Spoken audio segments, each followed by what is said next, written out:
नमस्कार दोस्तों, प्रिशा एकेडमी में आपका एक बार फिर से स्वागत है और आज मैं बहुत ही इम्पोर्टेंट वीडियो पे बात कर रहा हूँ और ये वीडियो है कोरोना इंश्योरेंस से रिलेटेड।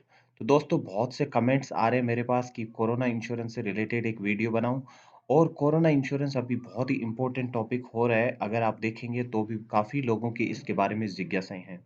तो इस वीडियो में मैं कोशिश करूँगा कि आपके सारे कोरोना इंश्योरेंस से रिलेटेड जो भी क्वेश्चंस हैं, वो आंसर हो जाए और मैं आपको कौन-सी important corona insurance policies market में है, उनके बारे में भी विस्तार से बताने वाला हूँ।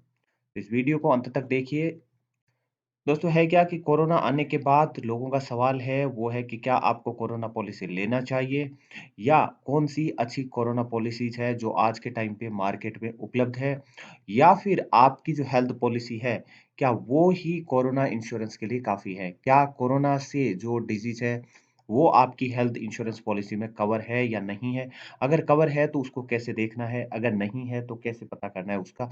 वो भी इस वीडियो में मैं आपको बताने वाला हूँ। एक्चुअली है क्या कि कोरोना के कारण जो जिस प्रकार से कोरोना का नंबर्स बढ़ रहा है और जिस प्रकार से कोरोना की डेथ बढ़ रही है, ग्लोबली भी आप देखें या इंडिया में भी देखें तो हर दिन जो नंबर ऑफ केसेज़ रिपोर्टेड आ रहे हैं, वो ज़्यादा होते जा रहे हैं। इसके कारण लोगों में कहीं न कहीं कोरोना को लेकर के एक डर है। और इस डर के कारण इस डर का दूसरा कारण जो है हॉस्पिटल में भर्ती होना, हॉस्पिटल्स का जिस प्रकार से न्यूज़पेपर्स में रिपोर्ट हो रहा है कि लोगों को हॉस्पिटल्स नहीं मिल रहा है या फिर हॉस्पिटल्स में वेटिंग चल रहा है। इसके साथ ही साथ प्राइवेट हॉस्पिटल्स जिस प्रकार से पेशेंट्स का बिल बना करके दे रहे हैं, इस कारण भी लोगों का जो डर है कोरोना के लिए वो बढ़ता जा रहा है। क्योंकि इतना सारा बिल अपने पॉकेट से पे कर पाना बहुत मुश्किल हो जाता है। इसलिए कोशिश करते हैं हम लोग भी कि हेल्थ इंश्योरेंस क्या ली जाए, जो कोरोना को कवर कर सके। तो दोस्तों गवर्नमेंट इसके बारे में बहुत सोचती है और इसी चीज़ का खामियाज़ा है कि इरडा ने यानी इंश्योरेंस रेगुलेशन डेवलपमेंट अथॉरिटी है, उन्होंने क्या किया था, एक सर्कुलर इश्यू किया है 4 मार्च 2020 को।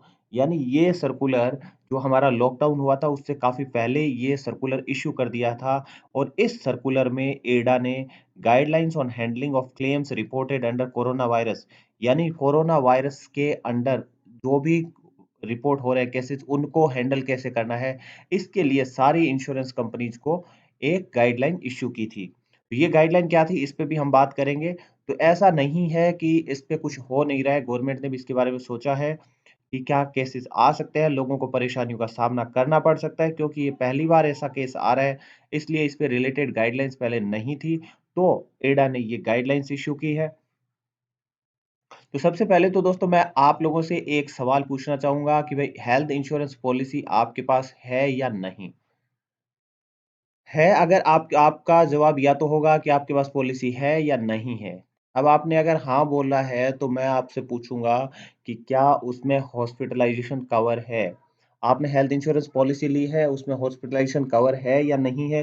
कवर है तो प्री, पोस्ट हॉस्पिटलाइज़ेशन किस प्रकार की उसमें कंडीशंस है, वो आप एक बार देख लीजिए। तो उसमें अगर हॉस्पिटलाइज़ेशन कवर है, तब तो ठीक है, अगर नहीं है, तब हम आगे इस पे बात करेंगे। अब दूसरा है अगर आपके पास हेल्थ इंश्योरेंस पॉलिसी नहीं है, उस कंडीशन में आपको क्या करना है? उस कंडीशन में क्या है दोस्तों, आपको 2 ऑप्शंस रहते हैं आपके पास या तो आप रेगुलर हेल्थ इंश्योरेंस पॉलिसी अभी बाय कर लेते हैं, क्योंकि आज के टाइम पे हेल्थ इंश्योरेंस बहुत ही इम्पोर्टेंट चीज़ हो गई है और हेल्थ इंश्योरेंस कैसे बाय करना है, इसका एक वीडियो मैंने अच्छे से बनाया है कि क्या कौन-सी अच्छी हेल्थ इंश्योरेंस कंपनीज़ है, कौन से अच्छे हेल्थ प्रोडक्ट्स हैं, इस पे एक वीडियो बनाया हुआ है। आप वो वीडियो देख सकते हैं, इसका लिंक मैं डिस्क्रिप्शन बॉक्स में भी डाल रहा हूँ और अगर आप ऊपर देखेंगे तो ऊपर भी एक पॉपअप आ रहा है, वहाँ पे क्लिक करके भी आप इस हेल्थ इंश्योरेंस पॉलिसी का वीडियो देख सकते हैं। तो आप regular health insurance policy bye कर सकते हैं और या फिर आप कोरोना का जो स्पेशल पॉलिसी है मार्केट में चल रहा है, वो बाय कर सकते हैं। अब अगर आपके पास हॉस्पिटलाइज़ेशन कवर है आपके पास दोस्तों, तो आपको किसी प्रकार की चिंता करने की ज़रूरत नहीं है और अगर आपके पास हॉस्पिटलाइज़ेशन कवर आपकी पॉलिसी में नहीं है, तो आपको क्या करना है हॉस्पिटलाइज़ेशन कवर अपनी पॉलिसी में ले लेना है। क्योंकि दोस्तों इरडा ने जो 4 मार्च 2020 को अपना सर्कुलर इश्यू किया है, उसमें लिखा है इरडा ने कि where hospitalization is covered in a product, insurer shall ensure that the cases related to coronavirus disease shall be expeditiously handled। यानी उन्होंने लिखा है कि जिधर भी पॉलिसी में हॉस्पिटलाइजेशन कवर है, उन केसेस में इंश्योरेंस कंपनीज को कोरोना वायरस डिजीज से रिलेटेड केसेस है उनको स्पीड से हैंडल करना है। यानी कोरोना वायरस को उन्होंने हॉस्पिटलाइजेशन पॉलिसीज के अंदर ईडा ने कवर कर दिया है। तो आपका अगर हॉस्पिटलाइजेशन पॉलिसी है तो आप ऑटोमेटिकली कोविड में कवर हैं। दूसरा है the cost of admissible medical expenses during the course of treatment including the treatment during quarantine period shall be settled in accordance to the applicable terms and conditions. यानी इसमें ना सिर्फ hospital का expenses बल्कि treatment के साथ ही साथ quarantine period में भी किसी प्रकार का एक्सपेंसेस होता है मेडिकली, तो वो भी इंश्योरेंस कंपनी के टर्म्स एंड कंडीशन के हिसाब से उनको सेटल कर देना है। तो दोस्तों आपको मैं सलाह दूंगा कि आप यहाँ पे अगर हेल्थ इंश्योरेंस पॉलिसी आपके पास नहीं है तो आप एक regular health insurance policy bye कर लीजिए जो बहुत इंपॉर्टेंट है। उसमें एक फैमिली फ्लोटर आप बाय करेंगे तो पूरे परिवार को कवर कर लेगा। जबकि कोरोना इंश्योरेंस पॉलिसी है वो एक स्पेशल डिजीज के लिए ही बनी है, वो बाकी डिसीज को कवर नहीं करती है। जबकि ऐसा नहीं है कि आपके जो डिसीज होती है सिर्फ कोरोना ही हो सकता है, और भी बीमारियां हो सकती है, उसमें भी बहुत ही एक्सपेंसेस आता है। इसलिए आप हेल्थ इंश्योरेंस बाय करके रखें जिसमें कोरोना इंश्योरेंस ऑटोमेटिकली इंक्लूड हो जाएगा। अब हम बात करते हैं कि कौन सी जो हेल्थ इंश्योरेंस पॉलिसीज है, कोरोना इंश्योरेंस पॉलिसीज है जो मैं इस वीडियो में कवर कर रहा हूं। तो पहला है star novel corona virus insurance policy जो स्टार हेल्थ इंश्योरेंस की पॉलिसी है, और दूसरी पॉलिसी हम बात करेंगे वो है Paytm plus Reliance general insurance की। ये पॉलिसी पेटीएम द्वारा सेल की जा रही है रिलायंस इंश्योरेंस जनरल इंश्योरेंस के साथ मिल करके। लेकिन उससे पहले मैं आप लोगों को बता देना चाहता हूं कि जो भी इन पॉलिसी से रिलेटेड मैं डिटेल्स दे रहा हूं वो सिर्फ एकेडमिक पर्पस या नॉलेज शेयरिंग पर्पस के लिए ही है। इस वीडियो में जो मैं अभी जानकारी देने वाला हूं इसको आप किसी भी प्रकार से इंश्योरेंस एडवाइस ना समझें। आप पॉलिसी लेने से पहले इंश्योरेंस कंपनी से उसका प्रीमियम, उसमें क्या-क्या इंक्लूड किया गया है, क्या-क्या एक्सक्लूड किया गया है, ये इंश्योरेंस कंपनी से डायरेक्ट बात करके उसके बारे में समझ लें। ये वीडियो सिर्फ एकेडमिक पर्पस के लिए है, एकेडमिक ज्ञान बढ़ाने के लिए है। इसको इंश्योरेंस एडवाइजरी नहीं समझना है आपको। तो आइए शुरू करते हैं। स्टार हेल्थ इंश्योरेंस के बारे में हम बात करते हैं।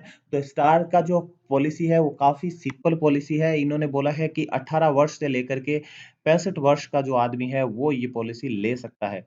इस पॉलिसी में इंडिविजुअल सम एश्योर्ड रहेगा, यानी फैमिली फ्लोटर नहीं रहेगा। आप अगर किसी भी परिवार के सदस्य का पॉलिसी लेना चाहते हैं तो उसका अलग से पॉलिसी लेना पड़ेगा। उसमें साथ में फैमिली फ्लोटर ऑप्शन नहीं है।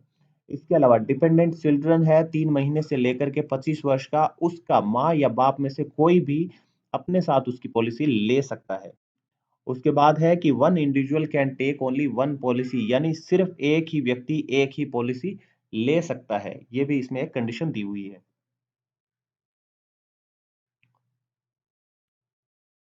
और इसमें सम इंश्योर्ड के लिए 2 ऑप्शन रहते हैं आपके पास। पहला है 21,000 का जिसमें आपका प्रीमियम रहता है ₹459, और प्लस आपका जो भी जीएसटी रहेगा वो आपको देना पड़ेगा। और दूसरा जो सम इंश्योर्ड है वो है 42,000 का। इसमें आपका प्रीमियम होता है वो ₹918 का रहता है, और आपको साथ में जीएसटी अलग से देना पड़ेगा।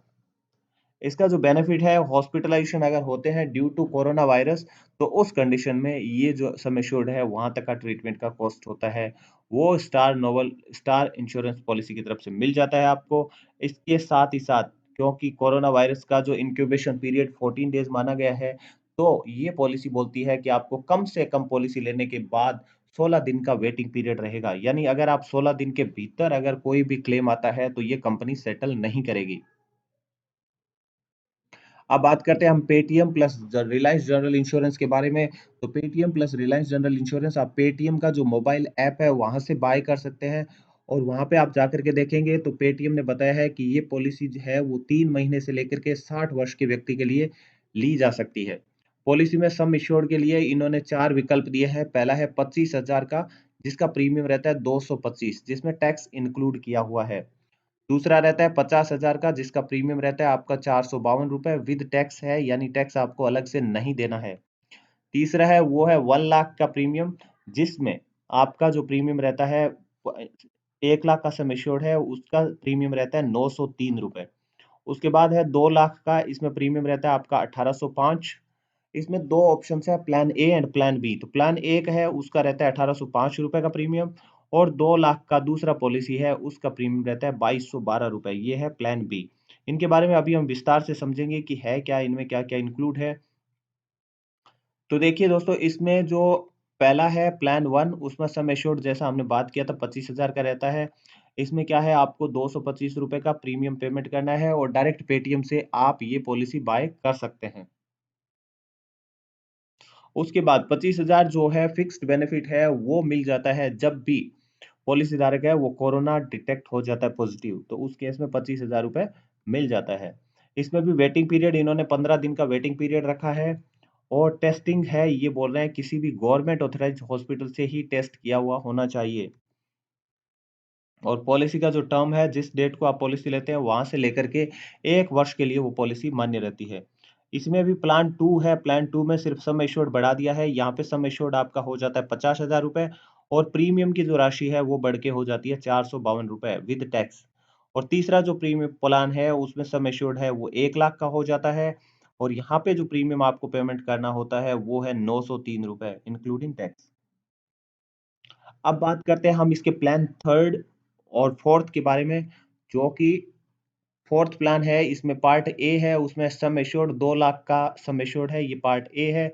और इसमें जब आपका प्रीमियम रहता है, वो है ₹1805 इंक्लूडिंग टैक्स रहता है। इसमें क्या है, जब भी हॉस्पिटलाइजेशन कोरोना पॉजिटिव आप मिलते हैं, तो आपको पेटीएम की तरफ से मिल जाता है ₹2 लाख। और इसमें भी वेटिंग पीरियड है, वो 15 दिन का रखा गया है, और टेस्टिंग है, वो बता रहे हैं कि किसी भी गवर्नमेंट ऑथराइज्ड हॉस्पिटल से टेस्टिंग किया हुआ होना चाहिए। गवर्नमेंट ऑथराइज्ड सेंटर से ही टेस्ट किया हुआ मान्य होगा। इसके अलावा पॉलिसी का जो टर्म है, वो जैसा कि जनरल इंश्योरेंस पॉलिसी या हेल्थ इंश्योरेंस पॉलिसी में होता है, यहाँ भी पॉलिसी टर्म है आपका 1 ईयर का रहता है। और इसमें सिर्फ बेसिक कवर रहता है, इसमें क्वारंटाइन पीरियड कवर नहीं है। अब बात आती है रिलायंस जनरल का जो टॉप मोस्ट जो प्रोडक्ट है, वो है 4th बी, सम एश्योर्ड इसमें रहता है 2 लाख का, और इसमें प्रीमियम की राशि है वो सबसे ज़्यादा है, यानी ₹2212 का प्रीमियम आपको देना पड़ता है। इसमें 2 लाख का फिक्स्ड बेनिफिट पेड है on being detected positive. Corona positive मिलने पे ₹2 लाख मिल जाते हैं। वेटिंग पीरियड यहाँ पे भी 15 दिन का रहता है। टेस्टिंग आपको किसी गवर्नमेंट अप्रूव्ड सेंटर्स है, वहाँ से किया हुआ होना चाहिए। पॉलिसी टर्म यहाँ भी 1 ईयर का रहता है। अब इसकी जो खास बात है, वो है इसमें बेसिक कवर के साथ क्वारंटाइन पीरियड का बेनिफिट भी मिलता है। ये क्वारंटाइन पीरियड बेनिफिट क्या है? तो इसमें क्या होता है, ₹1 लाख फिक्स्ड बेनिफिट दिया जाता है अगर आपको किसी गवर्नमेंट द्वारा स्थापित क्वारंटाइन सेंटर में अगर 14 दिन के लिए रखा जाता है, लगातार 14 दिन आपको रखा जाता है किसी गवर्नमेंट अप्रूव्ड क्वारंटाइन सेंटर में, तो आपको पेटीएम रिलायंस जनरल की तरफ से मिलता है ₹1 लाख। और इसमें इन्होंने ये भी बोला है कि इवन टेस्टेड नेगेटिव, यानी अगर कोई नेगेटिव टेस्ट भी हो जाता है, तब भी ये ₹1 लाख दे दिया जाता है, जो कि बहुत अच्छी राशि है और बहुत अच्छा फ़ायदा है। लेकिन आपको क्या करना है, ये पेटीएम से बात करके, पेटीएम से कन्फर्म करके ही पॉलिसी बाय करना है। कभी भी पॉलिसी बाय करने में जल्दबाज़ी ना करें। सारी टर्म्स, कंडीशंस सब कुछ जो इंश्योरेंस कंपनी जारी करती है, उससे डायरेक्ट बात करके ही समझना है। आपको सिंपल इंटरनेट या यूट्यूब पर उपलब्ध वीडियो के आधार पर कभी भी इंश्योरेंस पॉलिसी बाय नहीं करना होता है। वो आपको समझाने के लिए होता है, एक्चुअल टर्म्स एंड कंडीशन आपको डायरेक्ट इंश्योरेंस कंपनी से बात करके उस पर्टिकुलर टाइम पे क्या चल रही है, वो आपको देख लेनी होती है। इसके साथ ही साथ आपको जो पॉलिसी डॉक्यूमेंट दिया जाता है, उसको अच्छे से पढ़ लीजिए, क्योंकि कई बार पॉलिसी डॉक्यूमेंट रिसीव होने पे हम उसको रख देते हैं, लेकिन जब एक्चुअल क्लेम आता है, तब इंश्योरेंस पॉलिसी कंपनी बोल देती है कि ये तो आपकी पॉलिसी में इंक्लूड नहीं था। इसलिए इंश्योरेंस लेते टाइम हमेशा उसके इंक्लूजन, एक्सक्लूजन, ये दोनों पॉलिसी डॉक्यूमेंट से अच्छे से पढ़ लें।